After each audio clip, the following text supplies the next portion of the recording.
السلام علیکم. پروگرام اپنا اپنا گریبان میں متی اللہ جان. آج ہم پھر بات کریں گے وکلا کے حوالے سے اور ڈسکا میں جو 2 وکیل قتل ہوئے ایک پولیس والوں کے ہاتھوں، اور اس کے بعد سے اب تک کا احتجاج کا سلسلہ جاری ہے. پورے ملک میں وکلا نے ہڑتال کی ہے اور اپنا احتجاج نوٹ کروایا ہے، اور یہ ہڑتال بار کونسل کے نمائندوں کے مطابق کہ اگلے چند روز بھی جاری رہے گی.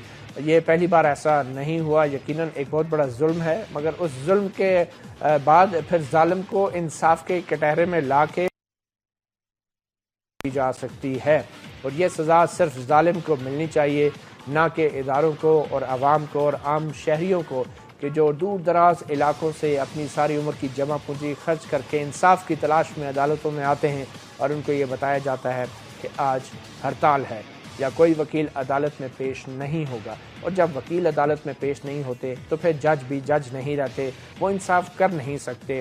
کوئی دفتر آتا ہے، کوئی دفتر ہی نہیں آتا.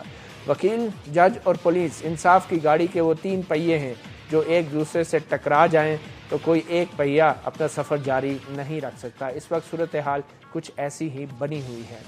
آخر یہ سب کچھ کیوں ہو رہا ہے اور اس کا حل کیا ہے، اسی حوالے سے آج ہم بات کریں گے.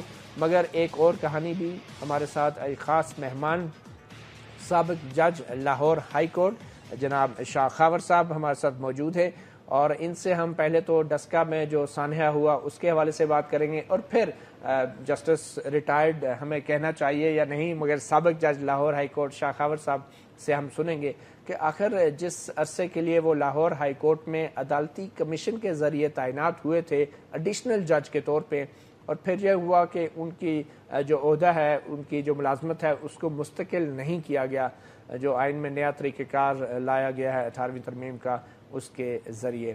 تو آخر ان کا یہ تجربہ کیسا رہا اور یہ طریقہ کار کے بارے میں وہ کیا رائے رکھتے ہیں، اور پھر کیا وجہ تھی کہ کچھ ججوں کو جو ہے مستقل کر دیا جاتا ہے اور کچھ کو نہیں، کیا یہ سب کچھ میرٹ پر ہوتا ہے، یہ کہانی بھی سنیں گے ایک سابق جج کی زبانی. مگر سب سے پہلے ہم سانحہ ڈسکا کی بات کرتے ہیں. بہت سارے سوالات ہیں جو اٹھ رہے ہیں، اور جسٹس ریٹائرڈ شاہ خاور صاحب کے علاوہ ہمیں ٹیلی فون لائن پہ جوائن کریں گے محمد احسن بھونس، جو چیئرمین ایگزیکٹو کمیٹی ہیں پاکستان بار کونسل، جو کہ وکلا کی ایک سب سے بڑی تنظیم ہے، اور ان سے بھی چند اہم سوالات جو ہے ہم کریں گے. مگر یہ سوال ہم پہلے آپ کو بتا دیتے ہیں کہ سب کے ذہنوں میں ہے کہ اگر پولیس والا ایک ملزم ہے تو کیا پولیس اس کے خلاف منصفانہ طریقے سے چالان پیش کرے گی، اور اگر ایک پولیس والا ایک قاتل ہے تو کیا کوئی وکلا برادری میں سے وکیل اتنی جرت کر سکے گا کہ اس پولیس والے کے ساتھ کھڑے ہو کے اس پولیس والے کا دفاع کرے. یقیناً ہر ملزم کا وکیل ہونا اس ملزم کا آئینی حق ہے، مگر ہمارے معاشرے میں جو ہوتا ہے آپ کو معلوم ہے، وکلا کے خلاف کوئی وکیل سامنے نہیں آتا اور نہ ہی ملتا ہے. اور پھر یہ بھی اطلاعات تھی کہ ایک سیشن جج نے تھانے میں جا کے رپورٹس جو ہیں وہ درج کرائی، ایف آئی آر کٹوائی ہیں، اور یہ وہی سیشن جج ہیں جن کے پاس ٹرائل کورٹ میں فیصلے کے بعد اپیل میں کیس جاتا ہے. اور پھر کیا کوئی وکیل جو ہے ایسی ہمت کرے گا کہ وہ اپنے وکیل مقتول پیٹی بند بھائی کے کیس میں کسی ملزم کا صحیح طور پہ دفاع کرے.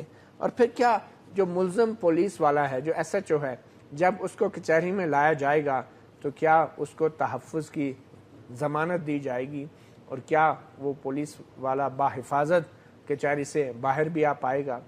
یہ وہ تمام سوالات ہیں جو ہم سب کے ذہنوں میں اس لیے آ رہے ہیں کہ پچھلے چند سالوں میں اور خاص کر وکلا تحریک کے بعد ہم نے کچہریوں میں بہت سارے مناظر دیکھے ہیں، اور آج انہی سوالوں کا جواب بھی ہم لیں گے. شروع کریں گے ہم ایڈوکیٹ شاہ خاور صاحب سے. شاہ خاور صاحب اٹارنی جنرل بھی رہے ہیں، ایڈیشنل اٹارنی جنرل بھی رہے ہیں، اور ایکٹنگ اٹارنی جنرل بھی رہے ہیں، اور لاہور ہائی کورٹ میں حال ہی میں آپ نے 1 سال پورا جو ہے بطور جج بھی گزارا ہے. شاہ صاحب، کیا ممکن ہے کہ جو آج کل کے حالات آپ دیکھ رہے ہیں کہ پولیس والا یہ جو ملزم ہے اس کو فیئر ٹرائل مل سکے، آج کل کے حالات اور جو وکلا کا رویہ اس کو دیکھتے ہیں؟ دیکھیں متی اللہ صاحب، بات یہ ہے کہ سب سے پہلے تو یہ ایک انتہائی افسوسناک واقعہ ہوا ہے، کیونکہ بار ایسوسی ایشن کے پریزیڈنٹ اور دوسرے ایک معزز وکیل صاحب جن کی شہادت ہوئی، اس کو اگر ہم اس تناظر میں دیکھیں کہ یہ واقعہ ایک معمولی واقعہ نہیں ہے. یہ واقعہ جس سے سرزد ہوا ہے وہ ایک ریاستی مشینری کا حصہ ہے. آپ کو پتہ ہے کہ آرٹیکل 9 جو کانسٹیٹیوشن آف پاکستان کا ہے وہ اسٹیٹ کی رسپانسبلٹی ہے کہ وہ ہر شہری کی جان اور مال کا تحفظ کرے اور کسی کی بھی جان اور مال کو کوئی زد نہیں پہنچ سکتی بجائے اس کے کہ وہ قانونی طریقے سے ہو. اب دیکھنا یہ ہے کہ اس سے ایک سینس آف انسیکیورٹی پیدا ہوتی ہے کہ ایک تھانے کا جو ہے ایس ایچ او وہ اگر اس طرح کا ایکٹ کرتا ہے کہ کیونکہ جیسے ہمیں اطلاعات ملی ہے کہ وہ جو بھی واقعہ ہوا وکلاء ایک احتجاج کر رہے تھے تحصیل میونسپل ایڈمنسٹریشن کے اس پہ ان کا کوئی تنازع ہوگا اور اس میں کوئی تھوڑی سی لا اینڈ آرڈر سچویشن بھی کریٹ ہوگی جس میں یہ پولیس کا فرض بنتا ہے کہ اس لا اینڈ آرڈر سچویشن کو مینٹین کرے. لیکن جس طریقے سے جیسے سنا کہ اس موصوف ایس ایچ او نے پہلے پولیس کو آرڈر کیا ہے فائر کرنے کا اور جب پولیس نے فائر نہیں کیا تو اس نے ایک پولیس ملازم سے ایک ایس ایم جی چھین کر اور direct straight indiscriminate firing point out کر کے کی. اس سے ایک معاشرے میں انسیکیورٹی پیدا ہوتی ہے کہ ایس ایچ او جو اپنے علاقے میں لوگوں کی جان اور مال کے تحفظ کا ضامن ہے وہ جب اس طرح کا کام کرے گا اور وہ بھی بار ایسوسیشن کے عہدیداروں سے. میں یہ نہیں کہتا کہ بار ایسوسیشن کے عہدیدار اور ایک عام شہری کی زندگی میں کوئی فرق ہے لیکن اس میں جو ایک امپیکٹ کریٹ ہوتا ہے سینس آف انسیکیورٹی ہوتی ہے کہ اسٹیٹ مشینری کا ایک اہلکار ایک اتنے معزز پیشے سے تعلق رکھنے والے تحصیل بار کے پریزیڈنٹ کو اور ان کو ٹارگٹ کر کے اس کو کل کر رہا ہے. اب اس میں یہ بات تو ہوگی نا, یہ تو ہم سب مانتے ہیں قابل مذمت ہے, انتہائی گھناؤنا ایک کردار ہے اور یقیناً وہ ریاستی پالیسی نہیں ہے, یہ ایک شخص کا انفرادی ایک غصہ تھا, اس کا انفرادی ایکٹ ہے, اس نے کیا. مگر میرا سوال یہ ہے کہ کیا اب اس ایس ایچ او کو منصفانہ ٹرائل ہو سکے گا, کیا وہ کچہری میں باحفاظت لایا جا سکے گا, اور کیا آپ کے ساتھی ججز صاحبان, آپ بھی جج رہے ہیں, کیا وہ وکلا کے دباؤ کے بغیر انصاف کر سکیں گے؟ متی اللہ میں بالکل آپ سے ایگری کرتا ہوں, یہ سچی بات بتائیے. بالکل میں آپ کو بتاتا ہوں. دیکھیں ایک یہ بات ضرور ہے کہ آئین میں آرٹیکل 10A جو ہے وہ فیئر ٹرائل کا اور ہر ایک کو اپنے دفاع کا پورا موقع ملنے کا پورا حق ہے, اور یہ جو ایس ایچ او جو اس میں ملزم ہے اس کو بھی پورا حق ہے اپنا دفاع کرنے کا. لیکن ایک بات بڑی کلیئر ہے کہ نیچرلی وہ اگر اسی عدالت کے پریمیزز میں پیش ہوگا جس میں وکلاء جو ہیں وہ بھی موجود ہوں گے, ڈیفینیٹلی وہاں پہ ایک انٹوورڈ سچویشن کریٹ ہونے کا امکان ہے. لیکن اس کے طریقہ کار موجود ہیں کہ اس کا ٹرائل جو ہے وہ جیل کے اندر بھی ہو سکتا ہے جس طرح کی تو اس میں ضروری نہیں ہے کہ اس کو. تو کیا وکلاء اپنے آپ کو کیوں نہیں صحیح کر لیتے؟ وکلاء کو بھی اتنی خطرناک جگہ بن گئی ہے کہ جہاں پہ دیکھیں اگر وہاں پہ تھوڑا سا بھی شائبہ ہو کہ اگر آپ سمجھتے ہیں کہ شائبہ ہوگا, اگر ہو سکتا ہے, اس کا امکان ہو سکتا ہے کہ کوئی جو جج جو ہے کچہری کے اندر ایک ملزم کا ٹرائل نہیں کر سکتا تو وہ جج اس ملزم کے ساتھ انصاف کیسے کرے گا؟ نہیں, ایسا نہیں ہے. میں یہ سمجھتا ہوں کہ جو بھی جج جس کے پاس بھی یہ مقدمہ جائے گا وہ یا سیشن جج صاحب ہوں گے یا ایڈیشنل سیشن جج ہوں گے. میں احسن بون صاحب بھی ہمارے ساتھ موجود ہیں, چیئرمین ہیں executive committee Pakistan bar council, سب سے بڑی تنظیم ہے وکلاء کی. احسن بون صاحب, کیا یہ ممکن ہے کہ جو ملزم ایس ایچ او ہے اس کو کچہری میں باحفاظت لایا جائے گا اور اس کو منصفانہ ٹرائل کے لیے کیا کوئی وکیل بھی دستیاب ہوگا آپ میں سے؟ میں ہلو جی جناب, میں آپ کی جو فرما رہے ہیں میں یہ سمجھتا ہوں کہ بڑا اچھا پروگرام آپ نے کیا. میں اس چیز پہ بیلیو کرتا ہوں کہ وہ ملزم خواہ دنیا کا اگلی ترین آدمی ہو اس کو فیئر ٹرائل ملنا چاہیے, اور یہی گارنٹی کرتا ہے ہماری کانسٹیٹیوشنل.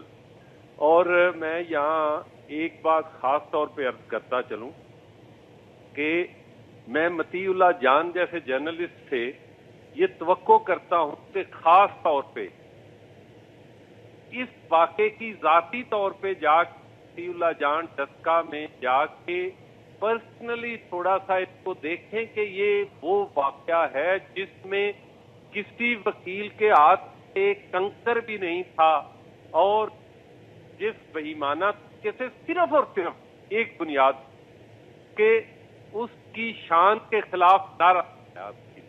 احسن بون صاحب, ہم یہ بات تو اس میں تو کوئی دو رائے موجود نہیں ہے. احسن بون صاحب, یقیناً آپ منتخب لیڈر ہیں اور آپ نے مذمت بھی کی ہے, احتجاج بھی, یہ چیزیں ہو چکی ہیں. ہم ذرا آگے اگر چلیں. لیکن میں بات آگے آپ کو میں ذرا تھوڑا سا